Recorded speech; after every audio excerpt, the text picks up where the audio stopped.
Hello प्यारे बच्चों, good evening. आप सभी का स्टडी विथ आई के सर में स्वागत है। और आज आप लोग के लिए 12th इंग्लिश का फर्स्ट पोएट्री चैप्टर लेकर आए हैं। ठीक है, जिस चैप्टर का नाम है आपका sweetest love I do not गो। इसके बारे में हम लोग पूरे हिंदी एक्सप्लेनेशन एकदम बहुत ही आसान भाषा में करेंगे। और आपको हम उम्मीद दिलाते हैं कि अगर आप पूरा वीडियो को देखते हैं तो आपको एकदम पूरे तरह से पूरा कहानी, आपको यह कविता यह याद हो जाएगा। ठीक है, तो आप इस वीडियो को पूरा देखिए।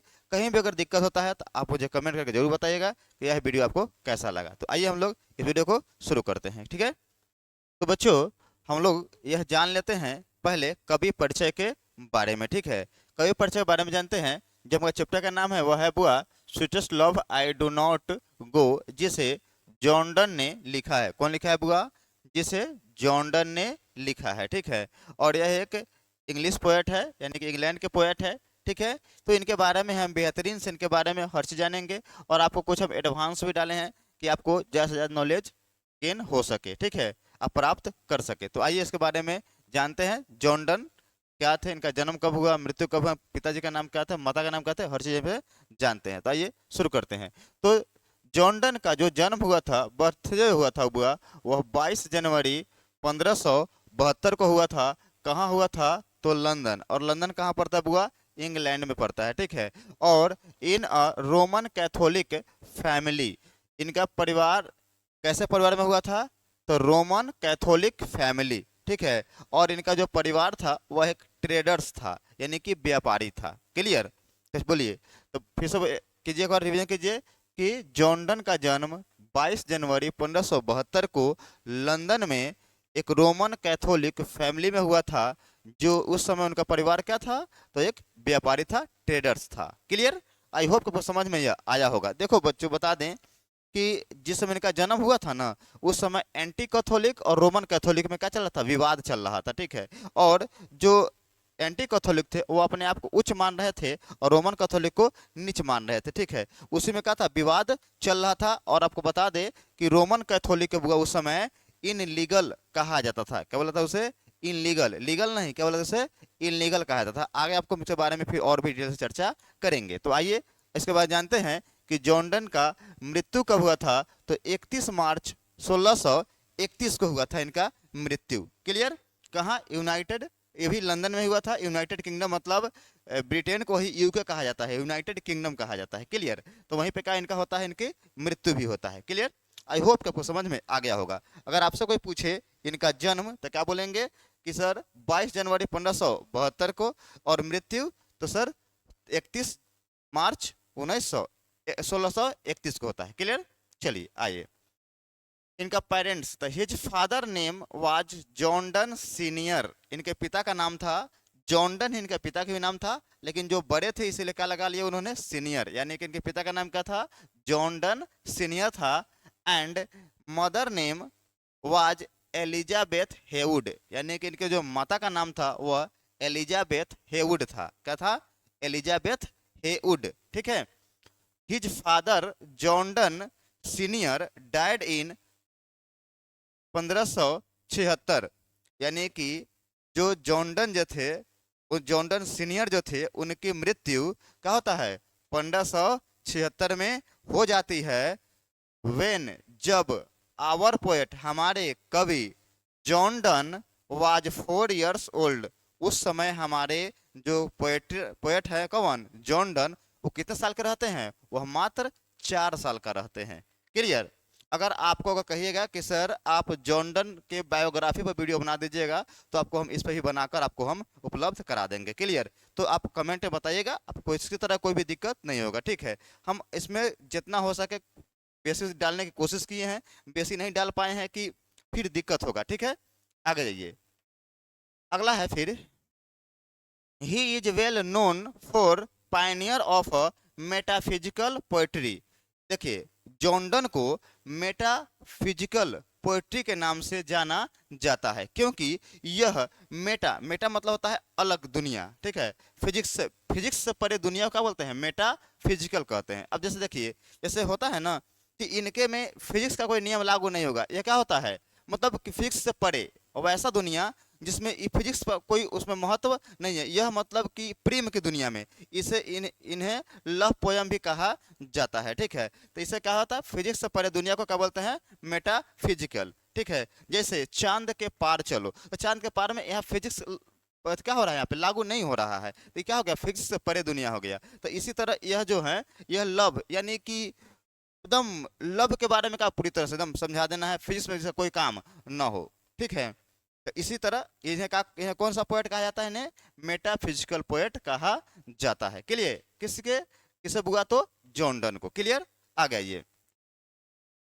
डन, यानी कि John Donne was forced to leave Oxford University without a degree because of his religion. ध्यान से अगर आपको दिखाई दे रहा है, हाँ चलिए ध्यान सुनिएगा कि जॉन डन को फोर्स मतलब उनको क्या दबाव दिया गया, लीव मतलब छोड़ने के लिए, कौन, ऑक्सफोर्ड यूनिवर्सिटी, मतलब कि जॉन डन को दबाव दिया गया किस लिए कि आपको ऑक्सफोर्ड यूनिवर्सिटी छोड़ देना चाहिए, विदाउट अ डिग्री, बिना डिग्री के, बिकॉज क्योंकि, ऑफ हिज रिलीजन, क्यों इनको छोड़ने के लिए दबाव दिया गया, रिलीजन के कारण, किसके कारण गया, धर्म के कारण। क्यों, क्योंकि आपको थोड़ा देर पहले बताए हैं कि यह रोमन कैथोलिक थे और उस समय कुछ कौन था, एंटी कैथोलिक। और एक बता दें आपको कि एक शब्द आपको हम इसलिए डाले हैं कि आपको तक किताब में ही जानना है कि जॉन डन को ऑक्सफोर्ड यूनिवर्सिटी छोड़ना पड़ा था सिर्फ रिलीजन होने के कारण। लेकिन आप एक बात और समझ लीजिएगा, उनको डिग्री जो नहीं दिया गया था ना, उसके पीछे एक सबसे बड़ा कारण था जिसका नाम था ओथ ऑफ सुप्रीमेसी। क्या हुआ था, ओथ ऑफ सुप्रीमेसी। अब दिमाग में सवाल आएगा कि सर ओथ ऑफ सुप्रीमेसी क्या होता है, तो आइए इसके बारे में हम चर्चा करते हैं। तो इसके बारे में बता दें आपको हम कि ओथ ऑफ सुप्रीमेसी क्या होता है, तो समझिएगा कि देखिए इंग्लैंड में राजा या महारानी क्या थी, उस समय शासन चल रही थी, तो वहाँ के जो भी बच्चे ग्रेजुएशन करते थे ना, उन्हें ओथ ऑफ सुप्रीमेसी लेना पड़ता था, यानी कि वहाँ के कसम खाना पड़ता था। जैसे हमारे कैसे संविधान में है कि हम भारत के लोग भारत को संप्रभुत्व संपन्न समाज बनाने के लिए, है ना, इस तरह से हमारी प्रस्तावना है। उस तरह वहाँ पे क्या है कि अगर आप डिग्री लेते हैं ना, आई खासकर किसके लिए था, खासकर रोमन कैथोलिक फैमिली के लिए था कि आपको क्या चीज, इंग्लैंड के महाराजा या महारानी को क्या मानना है, चर्च ऑफ इंग्लैंड का क्या मानना है, गवर्नर, ग्रेटेस्ट मतलब उच्चतम गवर्नर मानना है। ठीक है, मतलब समझिए कि आप उसे भगवान की तरह आपको मानना है। इस बात से कौन, जॉन डन क्या होते हैं, इस बात पे मानते नहीं हैं और उस क्या करते हैं, उस जो प्रॉमिस रहता है उस प्रॉमिस को नहीं करते, जिसे ओथ ऑफ सुप्रीमेसी कहा जाता है, यह नहीं करते हैं। इसी कारण इन्हें क्या किया जाता है, इन्हें मतलब बिना डिग्री के ऑक्सफोर्ड यूनिवर्सिटी को छोड़ देना पड़ता है, डिग्री नहीं मिलता है। क्लियर, कोई दिक्कत नहीं है, आगे चलिए, आगे बढ़े। अब आगे सुनिएगा, नेक्स्ट आप सुनिएगा कि यहाँ तक क्लियर आप लोग को, वो सब समझ आ गया आप लोगों को, कोई दिक्कत नहीं है। अब देखिए, ही स्टडी, उन्होंने अध्ययन किया, लॉ, लॉ मतलब कानून की, एंड रीड थियोलॉजी, धर्मशास्त्र की पढ़ाई की है। कौन, जॉन डन क्या किए कि उन्होंने अध्ययन किया किसका किसका, कानून का, और रीड थियोलॉजी मतलब धर्म शास्त्र के क्या पढ़ाई किया। क्लियर, आ गया ये। मैरिज विथ एनी मोर इन 1601, यानी कि मैरिज इन्होंने कौन, जॉन डन शादी किए किससे, एनीमोर, एनीमोर की पत्नी का नाम क्या है, एनीमोर से। कब किए थे, 1601 में। और आप एक बात याद रखिए, यहाँ पे सर थॉमस इजर्टन क्या है, सर थॉमस इजर्टन, ये क्या था, तो आप किताब में पढ़े तो लिखा रहता है पैटरसन नाइस, यानी कि किसकी भतीजी थी, कौन, एनीमोर किसकी भतीजी थी, तो वह थी सर थॉमस इजर्टन। क्योंकि जो जॉन डन था यह क्या किया था, चुपके से सेक्रेटरी मैरिंग कर लिया था, यानी कि चुपके से क्या, चुपके से शादी कर लिया था, जिसके कारण जॉन डन कुछ दिन के लिए क्या हुआ था, इनको जेल भी जाना पड़ा था। ठीक है, तो जो चुपके से जिसकी भतीजी शादी किए थे ना, उसका नाम क्या था, तो उसका नाम था सर थॉमस इजर्टन। क्या नाम था, sir Thomas Egerton. Clear, his wife, उनकी पत्नी, डेट मतलब मर गए, कब, 15 अगस्त 1617 में। देखिए मात्र 16 वर्ष की आयु में इनकी पत्नी क्या होती है, कौन, एनी मोर की क्या होती है, मृत्यु हो जाती है।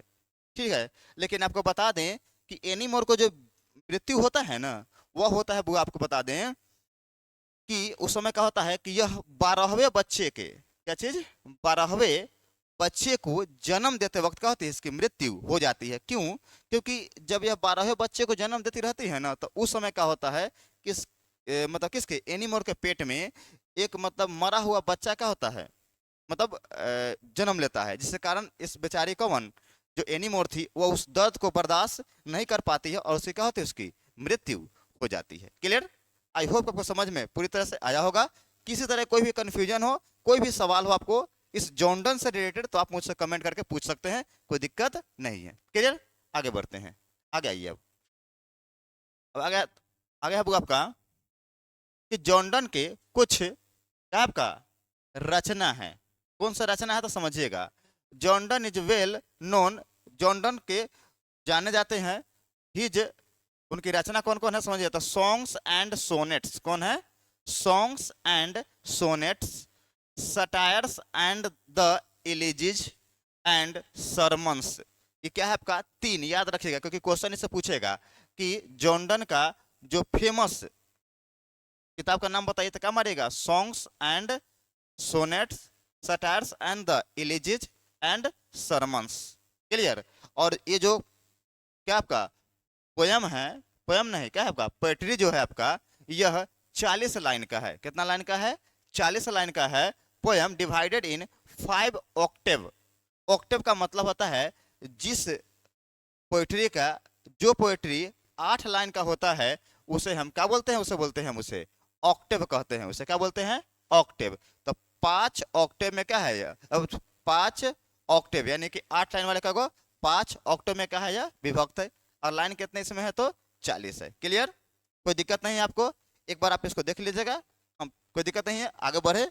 अब आइए हम लोग आपको समझाते हैं इसके पोएट्री को, तो आइए समझिएगा ध्यान से। देखिए, यह है sweetest love I do not go. Sweetest love का मतलब होता है बुआ, जाने मन, प्रियतमा, जाने जिगर। ठीक है, आप जिसको जिससे आप जितना ज्यादा प्यार करते हैं, ठीक है, मेरी दिलरुबा, जाने मन, जाने जिगर, जाने किडनी, जाने फेफड़ा, मतलब जिससे बहुत ज्यादा प्यार करते हैं, उसे क्या बोलते हैं, स्वीटेस्ट लव। ठीक है, मैं नहीं जाऊंगा।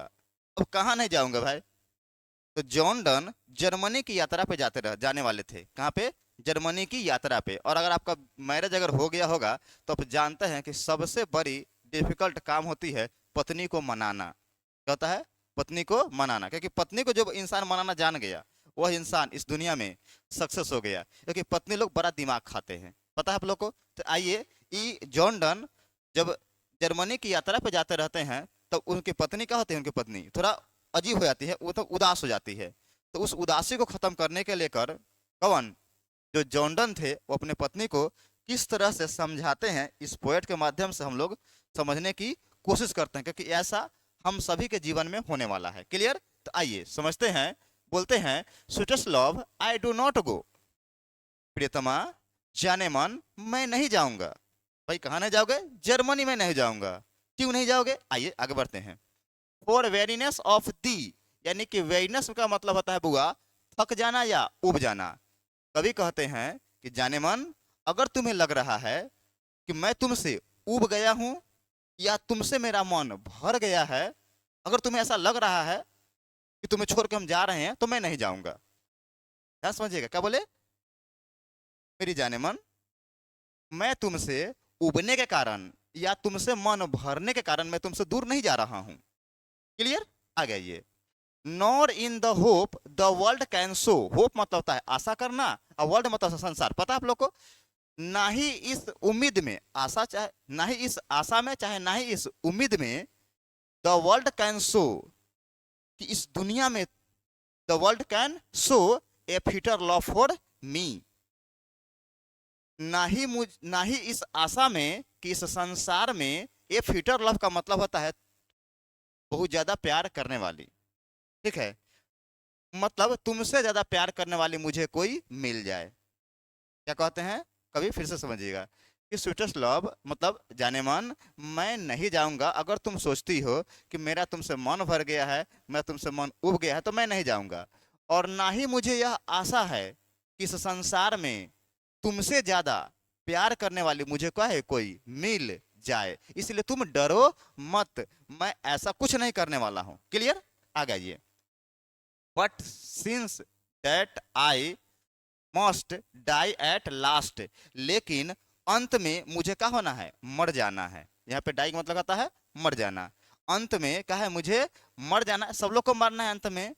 इट इज बेस्ट, यहाँ टी से बेस्ट नहीं पढ़िएगा, इट इज बेस्ट, इससे अच्छा है to use my self in jest. Jest का यहाँ जेस्ट याद रखिए, जेस्ट है यहाँ पे, ठीक है।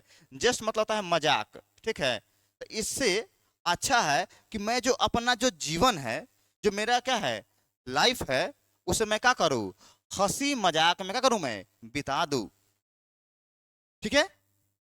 10 इस प्रकार by feigned deaths to die, इस प्रकार फेंड मतलब होता है नाटक करना, किसका, डेथ। इस प्रकार मैं मरने का क्या करूं, मैं नाटक करूं। तो देखिए कैसे, फिर से अब समझिए पूरा सोलॉजी को। कहते हैं कि प्रियतमा, मैं तुमसे उबने के कारण, तुमसे मन भरने के कारण मैं तुमसे दूर नहीं जा रहा हूं, और ना ही इस उम्मीद में जा रहा हूं कि तुमसे बेहतर मुझे प्यार करने वाली क्या मुझे कोई मिल जाए। ऐसा मेरा कोई मतलब नहीं है। विश्वास, मेरा विश्वास रखो। देखो क्योंकि इसमें उम्मीद नहीं जा रहे हैं, इस उम्मीद में नहीं जा रहे हैं, लेकिन but since that I must die at last, लेकिन क्या है कि अंत में सब लोग का हम लोग को मर जाना है। तो आज से क्या हो, तो मर जाना है, इससे तो अच्छा है कि मैं जो हमारा जो जीवन है ये क्या करें, हम इसे हम हंसी मजाक में खुशी में करूँ, इसे मैं बिता दूं, और इस प्रकार का करूं, मैं मरने का स्वांग करूं, यानी कि नाटक करूं। देखिए कोई भी इंसान, देखिए अगर हम पहले से क्या रहता है, अगर दूरी रहेगा ना तो बाद में नहीं अखरता है। ठीक है। अगर बहुत प्रिय हो जाता है तो क्या होता है, बिछड़ने पे क्या होता है, बहुत ज्यादा क्या होता है, दुख होता है। तो यह अपने पत्नी को मतलब तैयार कर रहे हैं कि अगर हम कहीं गए, कुछ हो गया तो मेरी पत्नी को उतना ज्यादा प्रभाव ना पड़ सके। क्लियर? आगे बढ़े, चलिए नेक्स्ट आते हैं आगे। अब आगे है अपना अगला लाइन है,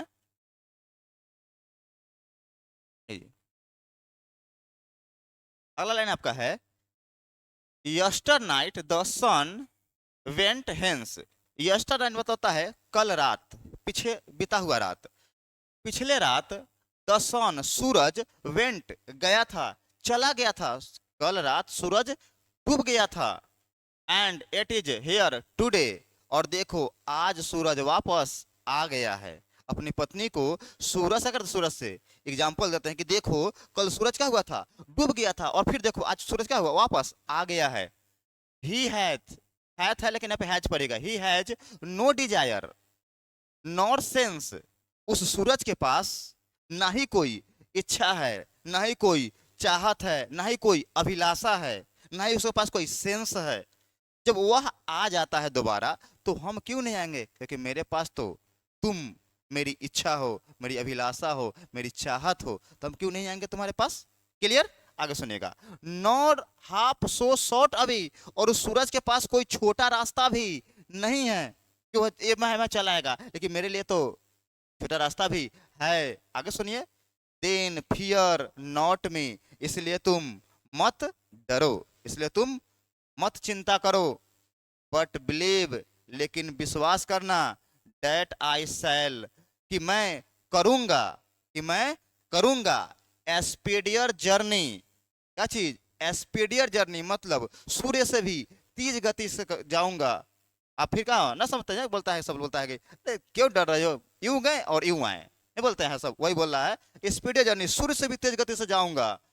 since I take more wings and spurs than he, अगर जरूरत पड़ा तो मैं पंख लगा लूंगा तुम्हारे पास आने के लेकर।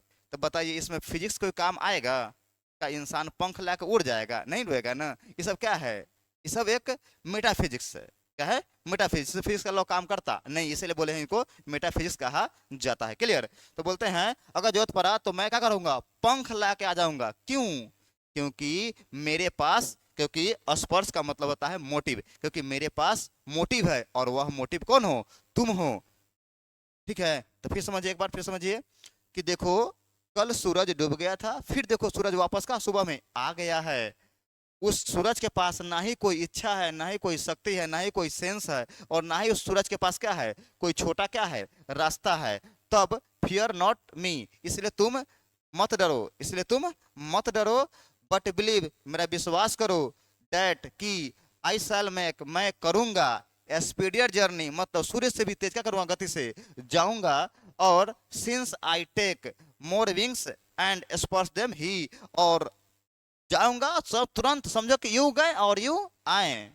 टेंशन क्यों लेते हो तुम, समझ रहा है? और क्यों? क्योंकि तुम मेरे लिए, सूरज के पास तो कोई इच्छा शक्ति नहीं है, ना उसे कोई इंतजार करने वाली है, लेकिन सोचो कि मेरे पास तो चाहत भी है कि तुम मेरी हो, तुम मुझे कितना प्यार करते हो, इसलिए क्या करेंगे तुम्हारे पास हम जरूर क्या करेंगे, बहुत जल्द से जल्द, यूं गए यूं आ गए, समझी? इसीलिए तुम मत टेंशन लो। क्लियर? यही दूसरा लाइन का क्या था आपका, दूसरे का क्या था मतलब था। आगे हम तीसरे का मतलब आपको हिंदी में समझाते हैं। क्लियर? किसी को दिक्कत नहीं है? अगला समझिएगा। अगला है पैसेज, देखिए अब तीसरा ये कह रहा है, oh how feeble is man's power, feeble मतलब होता है बुआ कमजोर, ओह मनुष्य की शक्ति कितनी कमजोर है। देखिए, O how feeble is man's power, man's power मतलब मनुष्य की शक्ति, मनुष्य की शक्ति कितनी क्या है, कमजोर है। अपनी पत्नी को बोलते हैं कि ओह मनुष्य कितना कमजोर है। That is good fortune fall, Fortune fall, जैसे उसके पास अच्छा समय आता है, जैसे उसके पास अच्छा समय आता है, कैन नॉट, क्या बोले हैं, सॉरी एक मिनट हो जाएगा, क्या बोले हैं यहाँ पे, हाँ, that is good fortune fall, जैसे उसके पास अच्छा समय आता है, can not other added another hours, उस अच्छे समय में वह can not added another hour, उसमें वह एक घंटा भी नहीं जोड़ सकता है, एक पल भी नहीं जोड़ सकता है, ठीक है। Nor a lost hour recall, और ना ही वह बीते हुए समय को वापस ला सकता है।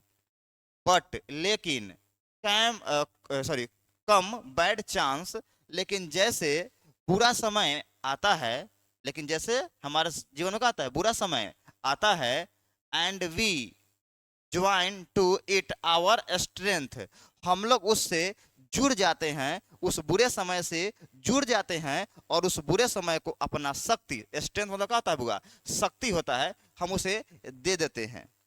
Clear? And we teach it art and length, it overs overs to advance, जिसके कारण वह जो बुरा समय है वह हमारे ऊपर लंबे समय तक क्या होता है, बना रहता है। देखिए आपको बता दे कि हमारे जीवन में दो तरह के होते हैं, सुख है और दुख है, लेकिन हमें दुख ज्यादा दिखाई देता है, सुख कम दिखाई देता है। क्यों? क्योंकि हम लोग दुख को बहुत ज्यादा क्या कर लेते हैं, उस पर अपने ऊपर हावी होने देते हैं। क्योंकि जब दुख आए ना तो उस दुख से निकलने की रास्ता खोजिए, ना कि दुख में माथा पर हाथ धके बैठ जाइए। क्लियर? तो वही बोल रहे हैं कि वह मनुष्य की शक्ति कितनी कमजोर है कि जब उसके पास अच्छा समय आता है तो उस अच्छे समय को, उस अच्छे समय में वह एक पल भी जोड़ सकता नहीं है, और जो अच्छा समय बीत गया है उसे वापस भी वह ला सकता नहीं है। लेकिन जैसे उसके साथ बुरा समय आता है तो क्या कर लेता है, वह उस बुरे समय से कहता है वह जुड़ जाता है, और उससे क्या होता है, अपना जो शक्ति रहता है उसे क्या कहता है, उसे दे देता है, जिसके कारण बुरा समय हमारे ऊपर क्या होता है, लंबे समय तक क्या होता है, हमारे ऊपर बना रहता है। क्लियर? कोई दिक्कत नहीं है? समझ आ रहा है? बढ़िया है। अगर मजा आ रहा होगा तो भाई लाइक करना, शेयर भाई दबा के करना भाई, ठीक है। चलिए क्लियर, आगे बढ़े। चलिए अगला है बुआ, अगला है आपका भाई, ये तो भाई लाइन है क्या यार, क्या लिखा है पोएट यार, पोएट को जरूर यार, क्योंकि बेचारा कम उम्र का हुआ था, बेचारा का प्यार भी नहीं मिला था, मर भी गया था, ठीक है। आइए जानते हैं इसके बारे में थोड़ा और। ये तो लाइन, क्या लाइन है, आइए समझते हैं। When thou sights not wind, जब साइड्स मतलब होता है बुआ आहें भरना, जब तुम, दाऊ मतलब होता है तुम, याद रखिए दाऊ मतलब तुम, जब तुम आहें भरती हो, दाऊ साइड्स नॉट विंड, तो जो तुम्हारे आहें होते हैं ना, उस आहें में हवा नहीं होती है। जैसे ना देखते हो, जैसे लड़की लोग तो सुखता नहीं है, करेगी नहीं, तो उसमें क्या होता है, जब तुम आहें भरती हो ना तो उस आहें में हवा नहीं होती है।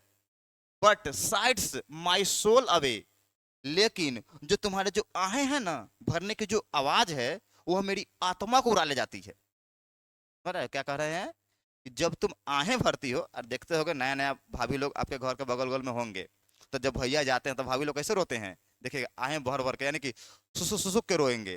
जब सुसुक रोएंगे तो वही बोलता है कि जब तुम आहें भरते हो ना, उस आहें में तुम्हारा हवा नहीं होता है, लेकिन वह आहें जो है ना, वह माई सोल, मेरी आत्मा को उड़ा ले जाता है। समझ रहे हो? थोड़ा सा लड़की को भाई थोड़ा बड़ाई करना पड़ता है। पत्नी को खाली बड़ाई करो, देखो ना पत्नी तुम्हारी एकदम हमेशा खुश रहोगे। वो हमेशा कुछ भी बनाए ना, रोटी बनाए, बोलो क्या रोटी लग रहा है कि एकदम बटरफ्लाई है, एकदम बोलेगा "ए, खाइए खाइए, चुपे खाइए"। मतलब पत्नी को हमेशा बड़ाई करो, तभी क्या होगा, लाइफ में खुश रह पाओगे भाई। अन्यथा भाई जिंदगी आधा टेंशने में मर जाओगे।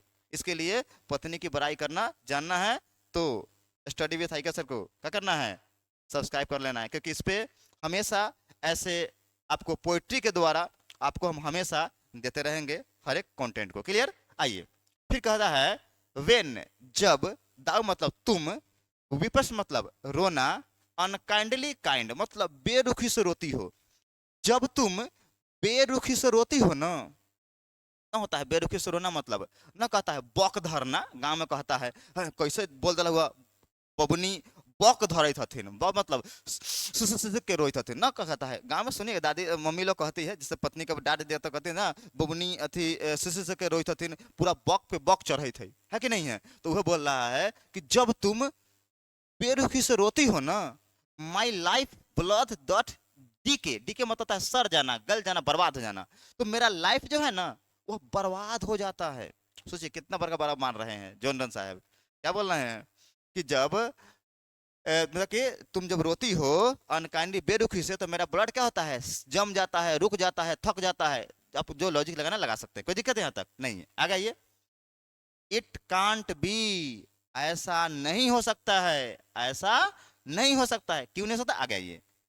That thou lovest me as thou sayest, जैसा कि तुम कहती हो कि तुम मुझसे बेइंतहा मोहब्बत करती हो। क्या बोले? जैसा कि तुम कहती हो कि तुम मुझसे बेइंतहा मोहब्बत करती हो, तो ऐसा नहीं हो सकता है, तो ऐसा नहीं हो सकता है। इफ इन दाइन माई लाइफ दाउ वेस्ट, क्या बोले बुआ? इफ इन दाइन माई लाइफ दाउ वेस्ट, क्योंकि मेरा जीवन waste, thou art is the best of me. यह कहते हैं कि वह बोलते हैं कि तुम मेरी, एक मिनट जाइए थोड़ा देख सकते हैं, ठीक है चलिए देखिएगा। तुम मेरी मतलब कि क्या चीज, तुम मेरी लाइफ को क्या करो, लाइफ को बर्बाद कर रही हो। जैसे कि तुम कहती हो कि तुम मुझसे करती हो बेहिंता का बेहिंता मोहब्बत करती हो, तुम ही कहती हो, और तुम इस तरह से कर रही हो, रोगी तो मेरा लाइफ क्या होगा, मेरा बर्बाद तो होगा ना। तो क्या हुआ, यहाँ पे बोल रहे हैं कि तुम मेरी लाइफ को बर्बाद कर रही हो, ठीक है। और फिर बोलते हैं thou art the best of me, तुम्हारे अंदर तो मेरा क्या है, क्या तुम्हारे अंदर जो हम बसते हैं, जब हम तुम्हारे अंदर दिल में क्या करते, तो तुम्हारे अंदर हम जब बसते हैं, आर्ट ऑफ द बेस्ट, क्योंकि मेरा जो भी जीवन है ना, उसका बेस्ट कौन हो, तुम हो। हम तुम्हें मतलब तुम्हारे अंदर मेरा क्या है, सब चीज जीवन की जितना अच्छाई है वो क्या है, तुम्हारे अंदर क्या है, भरा हुआ है। और तुम अगर ऐसे क्या करोगी, मेरे लाइफ को बर्बाद करोगी, तो तुम जैसा कहती हो कि तुम मुझसे प्रेम करती हो, तो ऐसा नहीं हो सकता है, ऐसा मत करो। क्लियर? एक बार फिर समझिएगा। बोलते हैं कि जब तुम बेरुखी से, सॉरी, जब तुम आहें भरती हो, तो उस आहें में तुम्हारी हवा नहीं होती है, और उस हवा में जब उस आहें में जब हवा न होती है, वह मेरी आत्मा को उड़ा ले जाती है। और जब तुम बेरुखी से जब रोती हो, तो कहता है मेरा लाइफ का जो ब्लड है वो कहता है जम जाता है, सड़ जाता है। तो ऐसा नहीं हो सकता है, जैसा कि तुम कहती हो कि तुम मुझसे बेइंतहा कहते हो कि प्रेम करते हो, और तुम जानते हो कि मेरा जो लाइफ है, जो मेरा बेस्ट है, वो जब तुम में ही है। तो तुम इस तरह से मुझे अपने मेरे लाइफ को क्या करो, तुम बर्बाद मत करो। इसलिए तुम ऐसे रो मत, ऐसे तुम बिलखो मत, तुम शांति से रहो। अब तुम मुझे उम्मीद दो कि हाँ आप जाइए, हम आपके साथ हैं, ठीक है। इस तरह से अपने पत्नी को मनाते हैं, और पत्नी इतना मनाएंगे तो पत्नी नहीं मानेगी, भगवान मान जाएंगे, पत्नी कौन चीज़ है, ठीक है। आगे आइए, अगला आपका है लास्ट स्टैंडर्ड है, समझिएगा क्या है। ये बोलते हैं late not thy divining heart, divining मतलब होता है ईश्वरीय। कहते हैं कि तुम अपने इस ईश्वरीय दिल में, let not thy divining heart forethink me any ill, बोलते हैं कि तुम अपने इस ईश्वरीय दिल में कुछ भी गलत विचार आने मत दो। यहाँ विचार गलत होगा, यहाँ पे इल मतलब बीमार नहीं समझेगा, गलत समझेगा, ठीक है। बोलते हैं कि तुम अपने ये जो तुम्हारे जो ईश्वरीय दिल है, क्योंकि दिल में हमेशा ईश्वर की वास होती है ना, बोलता है कि आत्मा से पूछो, तो आत्मा क्या होता है, दिल होता है, ठीक है। तो उस जो तुम्हारी जो ईश्वरीय दिल है ना, उसमें तुम कुछ भी गलत बात आने मत दो। फोर्थ थिंग, कोई भी गलत विचार आने मत दो। डेस्टिनी में टेक दाई पार्ट, डेस्टिनी मतलब होता है वो भाग्य, भाग्य भी कोई चीज होती है। देखिए, क्योंकि कभी कभी ऐसा होता है कि आप जो सोचते हैं ना वही घटना क्या होता है, घट जाता है। तो वह क्या होता है, जैसा भाग हम सोचे वैसा क्या होगा, घट गया। इसलिए लोग कहावत भी कहा गया है कि हमें गलत सोचना नहीं चाहिए, हमेशा सकारात्मक सोचना चाहिए, जिससे क्या हो, हम आगे हमेशा बढ़ सके। तो वही बोल रहा है, तुम अपने ईश्वरीय दिल में मेरे प्रति कोई भी गलत विचार आने मत दो, क्योंकि डेस्टिनी, भाग्य भी क्या होता है, कोई चीज होता है, कोई पार्ट जीवन का होता है, हम जैसा सोचते हैं वैसा कभी घट जाए। And may Dai fear fulfil, और जैसा तुम सोच रहे हो, अब भाग नहीं किया वैसा घटना घटा दिया, घट गया मतलब जैसा सोच रहे हो वैसा फुलफिल हो गया। फुलफिल मतलब जो सोच रहे थे कि गया कहीं मर गया, कहीं मर गए, कहीं उधरे रह गए, ऐसा अगर फुलफिल अगर हो जाए, ऐसा घटना का हो जाए, घट जाए। बट थिंक डैट वी, लेकिन जब ऐसा घटना घट जाए तो तुम मेरे बारे में केवल इतना ही सोचना, क्या, तुम मेरे बारे में केवल इतना ही सोचना, are but turned aside to sleep, कि हम लोग सोए हुए हैं, हम लोग सोए हुए हैं एक दूसरे के विपरीत। क्या है, एक दूसरे के विपरीत, एक ही बिछौना पे सोए हुए हैं लेकिन एक दूसरे के विपरीत। They who one another keep alive never parted be, हम एक दूसरे के विपरीत क्या हुआ है, सोए हुए हैं। और आपको बता दे कि जो व्यक्ति एक दूसरे का कहता है, एक दूसरे के दिलों में रहते हैं, वो कभी मरते नहीं हैं, उन्हें मौत भी जुदा नहीं कर सकता है। क्लियर, आप फिर समझ लीजिए। बोलते हैं कि जाने मन, तुम अपने इस ईश्वरीय दिल में मेरे प्रति कोई भी गलत विचार आने मत दो, क्योंकि भाग्य भी कोई चीज होती है। अगर तुम कोई सोच रहे हो, जो बात सोच रहे हो वैसा घटना कभी अगर घट जाता है, तो तुम मेरे बारे में केवल इतना ही सोचना कि हम दोनों गोरा एक ही बिस्तर पर सोए हुए हैं, लेकिन बस हमारा जो मुंह है वो अलग दिशा में है और आपका मुंह अलग दिशा में है, ठीक है। क्योंकि जो एक दूसरे के जो दिलों में रहते हैं ना, जो एक दूसरे से प्यार करते हैं, वो कभी मरते नहीं है, क्योंकि प्यार कभी मरता नहीं है, ठीक है। तो यह आपके थे जॉन डन का पोएट्री। तो अगर आपको इस तरह की इसमें दिक्कत हुआ हो, परेशानी हो, तो आप मुझे कमेंट करके बताइएगा, ठीक है। फिर मिलते हैं नेक्स्ट वीडियो में। जय हिंद।